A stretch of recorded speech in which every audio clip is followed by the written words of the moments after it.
Hi, this is Ross Ryan with John Broughton on Retrospectives on 3SCR KC Radio.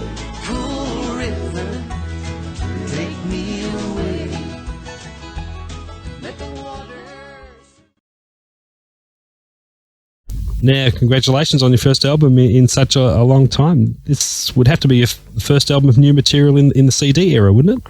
Yes, indeed it is. That's a good way of looking at it. Yeah. Yes, it has been a little while between drinks. I just didn't have enough material that I liked, and the inclination. It was. I suppose it was all about the songs. I had these songs, and I thought I had to find a home for them. So to find a home meant I had to record them. If I had to record them, that meant I had to put them out. And if I put them out, then I had to, tour and stuff.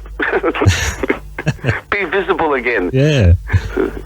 When we last spoke on radio, it was about 7 years ago, and even then you were talking about this album as an upcoming project. So obviously a lot's come up in that time. What else has been keeping you busy? Oh, what I initially did was I put together a studio. I'd been wanting to. My ambition as a youth was to be a record producer. I knew I couldn't be a Beatle, but I thought I might be George Martin. So I decided to become a record producer. But back in those days, being a record producer was barely a job description, let alone something that you actually found a place that you could be trained for. And I more or less got to fulfill that ambition because I've been producing for other people and working on other projects and just bits and pieces. What would happen is I'd get into my own stuff, and then something would come along that was really interesting, and so I just say, "Oh, this won't take long," and I'd put my own stuff aside, and then a year would go by. Then you listen to stuff, you throw it. I don't know if I like that as much as I did before, or I've bought some new bit of gear, and it would sound much better with this, and that just kind of snowballed, and the years passed. About 2 years ago, I went, I have to do this. I'm becoming an object of ridicule amongst all my friends. I have to finish this. So the end result, the recordings, were they done pretty much recently, Lynn? The end result that we hear? Yeah, most of that was done the last 2 years, yeah. Right. The songs up to, I think Walk on Water, for example, that was written in the 80s sometime, so that was just when we had lying around, which is kind of a gospel takeoff, Walk on Water, and it was on the B list of songs I was considering recording, and then some friends have a choir from Brisbane, and they contacted me and said, "Oh, we're going to be down for a choir festival of all things, and any tracks you'd like to have a choir on?" So immediately I went, "Have I got a song for you?" And so yeah, that would be the oldest one, and I suppose the most recent one would be in the last 12 months. Now, you had a launch here in Melbourne just last week, wasn't it? On Sunday, yep. Yeah, how'd it go? It was terrific. Yeah, it was far beyond expectations. We've been working during the afternoon, setting it up, and there was nobody there when I left to sort of return home and to get myself organised. And so I came back sort of wondering if anybody had turned up yet, and walked into this room that was packed full of people. Went, cool. That was a good day, a really good day. Now, it was recorded at your own studio. Tell us about the setup you've got there. Okay, well, it's called GI Recorders, which is for Glen Iris. Mm-hmm. We used to call it Joe's Garage, which is a Frank Zappa reference. Yeah. Yes, but once we started actually getting work, we couldn't call it that anymore, and so the G.I. Joe sort of cross-reference was appealing, so we became GI Recorders. It's actually my friend Brock's place, Brock O'Connor, who's a guitarist and co-writer on a lot of the tracks. It's at his place in his garage.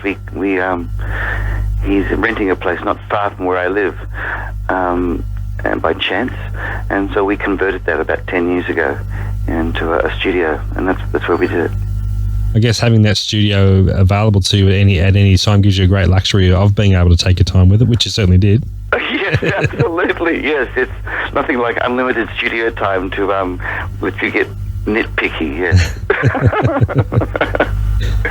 Let's talk about some of the people on the album. You mentioned Brock. You go back a long way? Yeah, I've known Brock since early 80s. Yeah, he's been in a plethora of bands. He's from New South Wales, which is where I was living at the time when I first met him. And I moved down to here to Melbourne about 18 years ago. And Brock and his wife Gina moved down about 5 years later. They got sick of Sydney as well, which is very easy to do. Yeah.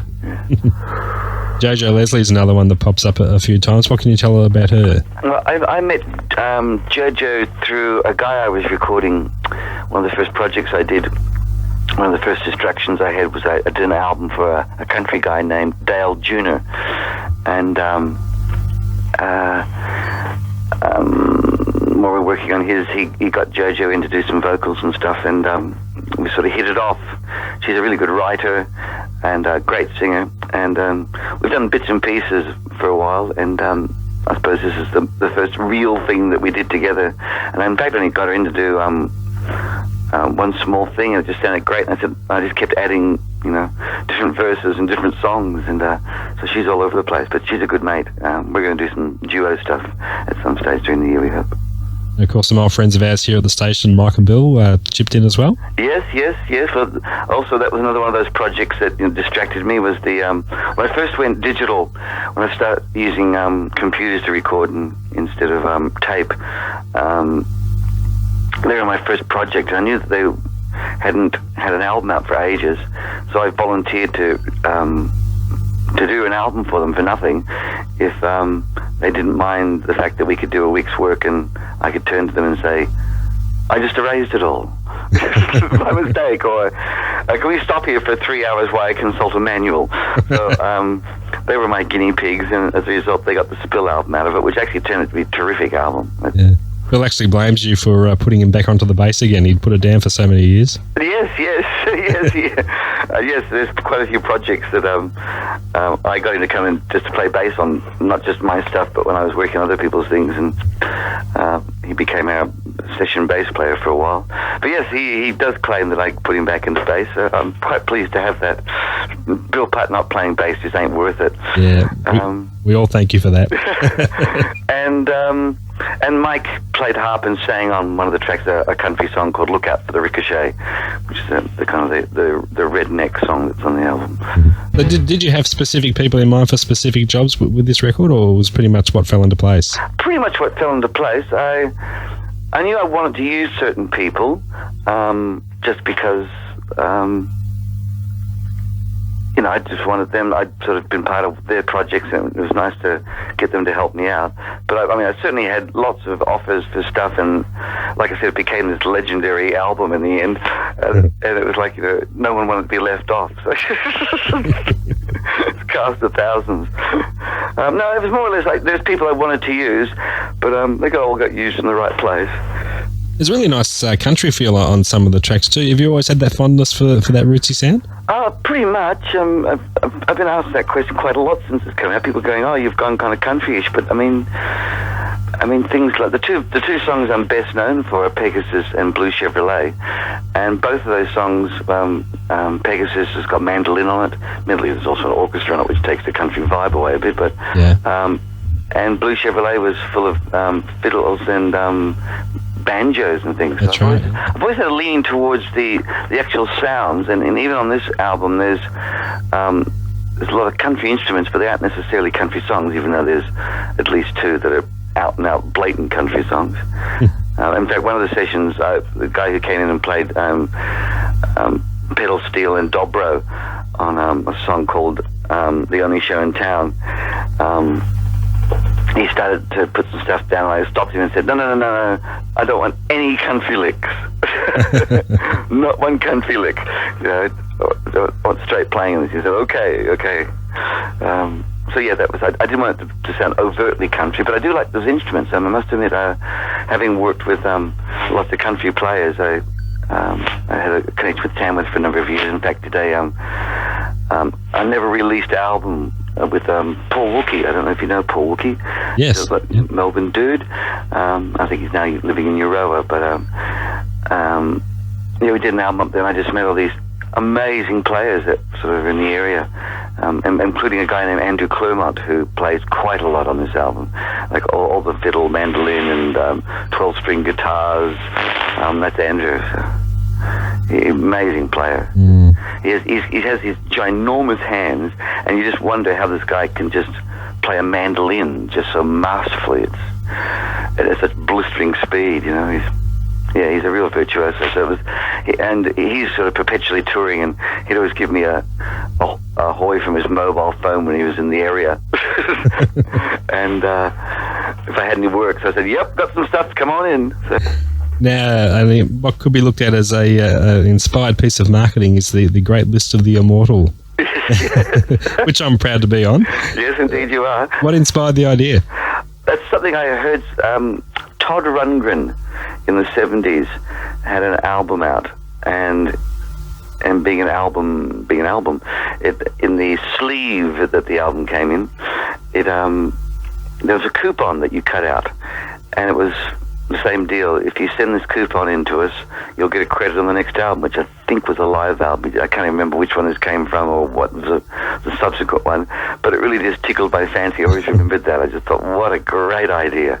And so when I first started to put my website up, which was, over 5 years now, I decided that would be the shameless gimmick that I would use. And I got a great response to it. Yeah. And I when I came up with the idea, it was sort of sort of sold to people as a really cheesy thing, as a joke. But it kind of it was interesting in as much as it changed, because people actually considered it an honor. You know, it was kind of like. It was like they took it as being like, was my thank you, which wasn't my intention at all. But it turned into that, and yes, it's very sincere thank you now. Well, I've been flashing my copy around to everybody. Well, yes, but I thought, I was thinking about it, I thought, well, if I did that, I would probably feel the same way. And it hadn't counted on people actually thinking of it more as a joke. So, but no, it's terrific. And as a result, you know, we shamelessly marketed it as like, put your relatives up and save all your Christmas problems. So have you assigned anybody the job of ticking off the list to see who's been buying the copy and who hasn't? We have a contact program that does that for us. So we can work out who's been naughty and nice, do you mean? So what was the grand total in the end? Of names? Yeah. A little over 1,500. Wow. I mean, that did include people's kids, and one guy in Queensland called Dingo, who's a very esoteric chap, who keeps sending us snaps of his water tank. He sent all the names of his dogs, but he included photos to prove they existed, so we put them in. You've been getting busier on the live circuit again in recent times. It must be a great feeling reconnecting with an audience on a regular basis again. Yes. I mean, I was dreading it for a long time, and I started playing about a bit over a year ago. And the main reason was when I came to do the vocals, I realized that I wasn't singing very well. You know, if you don't use it, you lose it. So I knew I needed some exercise. I needed to get back out there. So I started doing gigs, and that forced me to sing, because I actually hadn't sung for, nearly a decade. There was really no need to, Yeah. And they've been great. I've really enjoyed doing gigs. It was, they've been, except for Sunday, they've all been acoustic gigs. Mainly for economics, to be honest. But it was great working with the band again on it's more or less made up of the studio band, with sort of guest people like Mike and Jojo and the Mr. Holden person as backing singers and stuff. But no, I've enjoyed playing. I mean, the bit I don't like is the kind of the drag of endlessly being on the road and hotel rooms and just that thing. And that's another reason I stopped playing, was just I'd been touring since, for 20 years or something. Yeah. And my son was young, and we just moved to Melbourne, and I decided that I wanted to hang around for a bit and not do that, have a family life for a while. And it paid off. It paid off, because once again, I discovered that if you just disappear completely, you do then develop a cult status, and so you become this sort of there's a mystique about you. Yeah. Which you only have to do absolutely nothing to achieve. You know? So that was a real bonus, that I get lots of emails from people who are just so grateful that I haven't died, so that they're prepared to buy anything to celebrate this. So this is terrific. Now you're going on the road with the Ross Ryan .combo.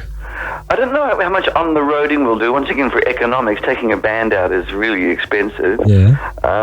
So that isn't something I plan to tour with. But the Ross Ryan .combo, plan to be working around Melbourne. I'm hoping to get at least a gig a fortnight around town would be nice. Yeah. Once again, to keep my hand in, because with acoustic work, it's more of a concerty type deal. I've been playing places like the Armadillo here in Melbourne, that which is a sit down dinner deal, but you get that intimate audience, and that's the ones I really like playing, which is not too dissimilar to the campus work I used to do. Yeah. But you can't do that on a regular basis in any one town, even I wouldn't go every week to see Bob Dylan, so you've got to treat where you live just like another town along the ways. So that's where most of the touring I'm going to be doing will be interstate, just little pockets, and some of them are by myself, and I've teed up a couple of duo things, one with Mark Holden. We're going out as a duo called Idol and Idol, and we've already had our debut at Bairnsdale a couple of weeks ago, which went off really well. And I'm also doing some stuff probably in New South Wales with Doug Ashdown. I got a call from Doug the other day saying that he had, if I was interested in doing a couple of weeks' work in New South Wales with him. So that'll be fun too. I've done some stuff with Doug before, and we get on pretty well. He's got a good sense of humour. So he doesn't drive though, which is a bit of a shame. So I'll have to do all the driving, but maybe I can convince him to lift heavy objects. And what was the format of the Idol and Idol show? I would come on, I'd start the show, I'd do a bit, and then introduce Mark. He'd come and we'd do some stuff together, and then there'd be a break, and then Mark would come on, and then he'd call me back, and then we'd sort of finish the show together. So yeah, it was done like that. Yeah. But no, it's very, talk about a long time between drinks. I think that's probably the first, those gigs in Bairnsdale were the first live performances Mark's done in 30 years. He did do that's not quite true. He did a thing up, he did a Tex Morton tribute one year in Tamworth with his cousin and his cousin's daughter called the Holdens. They did a Tex Morton tribute album, in fact. And I think he did a gig with that there. But as a solo act, he hasn't done anything for years and years, because even in Mark's heyday, he was in the 70s when he was being the Carnation Kid, before he became the most disrespected man in Australia, of course. He would just do appearances, and he'd be pulled off stage after about the third song. So it was a bit like the Sex Pistols, they couldn't actually play initially, so they made sure they had riots. So the show would stop so no one would notice. And Mark was virtually the same thing. So it's been actually interesting for Mark, because he hasn't really been in that situation before, particularly in an intimate thing with acoustic guitar. He probably hasn't done that since he was a folkie back in South Australia. But no, but people don't realise that Mark's a really good singer, and he certainly makes my songs sound better when we do stuff together. Now, your website is extremely extensive, and you're one of the early players, I guess, in the www. area. I think so. Yeah. When it first sort of came about, I embraced it instantly. It's almost like I was waiting for them to invent this, sort of going, about time, guys. How much of your time does it take up? Not as much as I'd like it to, because I really enjoy doing it. Initially, when I first learned HTML, there were no programs that did it automatically, so I actually learned how to do it by hand, which took a little while. I mean, HTML's not that hard; it's just a markup language. But nevertheless, it's sort of for getting things precisely placed on the page. It's rather a tedious way to do it. So I now use a program called Dreamweaver, which certainly makes life infinitely more easy. But it's good because certain things you can't solve, and I can go back to the code and I know where to go and how to tweak it. So I'm pleased release, I actually learnt the nuts and bolts of it. But I just like the whole concept of being published worldwide with no middle people. Yeah. I mean, that is just such a treat. And I still always get a kick of going to some obscure place in the world and looking. There's my website still, standing at some Bahrain airport, and there you are, and there's your website looking ridiculous. It's terrific. And you don't take yourself too seriously on the site. You like to poke fun at yourself. Has that always been important to you, to keep things in focus like that? Yeah, I think so. I don't know if I call it keeping in focus. I had a very early training in being in show business. I don't know if you recall Clive Robertson. Yeah. Okay, Clive, I used to work at Channel 9 in Perth as an audio operator, which was the beginning of my quest to become a record producer. And Clive was a station announcer, main newsreader type dude there. And Clive, for people who's listening to this who don't recall Clive was once described by British press as being only Australia could produce Clive Robertson, the world's first biased newsreader. And Clive has got the most exquisite sense of humor, very cynical, very quick, and his whole attitude to show business was just pretty much what I inherited, which was kind of like, this is to be made fun of, and it's, and I suppose that's what prepared me when it accidentally happened to me, that I couldn't shake Clive's call on it. And I quite like the idea of, from my site is partially, I suppose, it's a piss take on sort of other people's serious websites. It's kind of just but I suppose I've always done this, just making fun of the show business thing. Yeah. Because I've always felt like I was an outsider anyway in show business, and part of that was reinforced that being a solo act when everybody else was being in sherbet and stuff was meant I didn't actually mix in those circles. I didn't hang out with anybody particularly because I was too busy traveling by myself, around country towns and such. And so I just like the whole concept of just rattling the cage a bit, I suppose. Now, one thing I did find on the site was a mention of a possible live acoustic album. Yeah, actually, I'm tossing up how to do this. In the late 80s, I think it was. Yeah, late 80s. I played when the Troubadour was in Brunswick Street in Fitzroy, which was an acoustic venue, which gets run by a guy named Andrew Patterson. And I did a season there for 5 nights. And which were recorded, and it was acoustic, but also it was very early days with computer gears, and I had computers on stage and all sorts of stuff, mainly used for comedic effect. And we recorded that, and I quickly sort of put together a cassette version of it, which I used to sell at the Port Fairy Folk Festival that particular year. And it was always my intention to go back and plow through the rest of the stuff that was on it and bring it out on CD, but sort of the years passed and I didn't get around to that. And I've had a few requests for it, because it only came out very briefly on cassette. It was called You Can Trust Me, I'm a Musician. And I've had a few requests for that one, and that seemed like a good project to work on in the short term, because it's already there. I just really have to transfer it and tidy it up and maybe remix some of the other stuff. So to get a follow-up thing out there, it seemed to be easier than writing some more songs and recording them, which could take a little longer. As we've found. Also, we can look forward to a CD DVD package of some older material. Well, so EMI keep telling me, but we've been having a little bit of problem with EMI. We've been trying since since '98, since I first made contact with EMI, seeing if they would be interested in leasing me some of my own material that I could get my own business coat hanger to put out. And they kept agreeing in principle, but I never actually saw tapes. And then they keep changing personnel. And about just over a year ago, I finally got the guy who was the head of the division, who rang me at home. I told him what I wanted to do. I said I wanted to be able to put my old albums out, and I need to get hold of the tapes, but I also wanted to be able to put together custom compilations for people, which is which at the time they're kind of going, how do you do that? And I said, well, you buy a CD burner, I don't have that big a clientele. So the idea was that people could pick the songs they want up to a certain time, and they could send me a photo if they wanted to, and I could, say you want to buy a present for somebody, where you could send a picture of your loved one, and I could strip it in with a shot and make it look like I had my arm around them, and they could call the album whatever they liked. Oh, yeah. Special cover.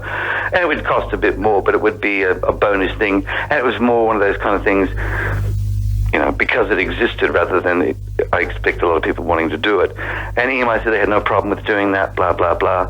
And still didn't hear anything back, and about a month ago contacted them. Finally, they rang me back and said, we've had a change of policy and management, and we now don't do that anymore. So essentially they're saying they won't let me have the stuff. So I'm now going through the horror of, do I have to sue them? Do I have to, what can I turn to? I mean, they did offer me a deal which was, we'll manufacture them and you can buy them from us at wholesale, which means they would sell me my own product back to me with only a very small profit margin, which really doesn't make it worthwhile for me to do it at all. No. And frankly, I don't trust they do a good job of it, to be honest. I mean, the Horse album, the My Name Means Horse album, with the lyrics and triple fold cover, I'm sure they'd turn it into a leaflet, So, I'm sort of a bit at odds what to do at the moment. I'm not. It was more I wanted to put the old stuff out because I do get lots of requests for it. I mean, personally, I don't care if anybody ever uses all that stuff again, but I do get a lot of stuff for it. I thought, well, there's at least a market, particularly for that album. I don't know whether the other 3 EMI albums people would be that fast, but because the My Name Means Horse album sold a squillion, a lot of people would like to replace their vinyl. Sure, yeah. And you want it out there. You want it out there properly, don't you? I mean, I suppose part of me is tempted just to kind of turn the whole damn thing into MP3s and just let people know and say, go for it. Yeah. Just despite them. Yeah. I mean, they're so slack, they wouldn't even know. No, probably not. And just to finish up, Ross, who was the poor unfortunate that got their car tipped upside down for the front cover there? It's amazing the number of comments that got. I thought it was quite a subtle little thing to add, but it's certainly been picked up. James Feldman, who's a friend of mine who signed up a couple of years ago when I got serious about the album, is as co-engineer. He's a guy from England who's worked with a lot of big name acts there, and he's sort of moved out here and got into the internet world. He works in streaming media, and he was hankering to get back into some music studio work, and volunteered to co-engineer and co-produce the album with me. Which, I mean, James would have. It happened because of James, because that encouragement of somebody else with you makes it, gives you a bit more momentum. But anyway, he's a four-wheel drive person. He likes to go out into the bush and the high country and do all that kind of stuff. And I have a slight, he said, sort of understating it, prejudice against four-wheel drives in suburban areas. In the area in Glen Iris here I live, the place is just full of these things which only go to schools and back. And so anyway, about a year ago, James and his girlfriend Roz were up in the high country, and they rolled their four-wheel drive, and James took a picture of it and emailed it to me, in which I looked at with great glee because, well, my prejudice against four-wheel drives, but also neither of them were hurt. And so when I came to do the album, I remembered the shot, and the photo he sent me, the angle of the car was exactly right to put right in the street there. So it was a kind of a thank you sort of thing for James to put it in there. I didn't tell him I was going to do it, and he didn't find out until he got his copy of the album. That's where the upside down four-wheel drive comes from. It's a nice touch. Ross, thanks for taking some time out this morning. Great to catch up with you again. Thank you. Congratulations on the album, One Person Queue, available at rossryan.com. And in record shops anywhere. And good shops everywhere, yeah. And appreciate your time, John. All the best for Christmas and New Year, and we'll probably catch you at a gig sometime soon. Okay, you too. Cheers. Thanks, Ross. Bye. G'day.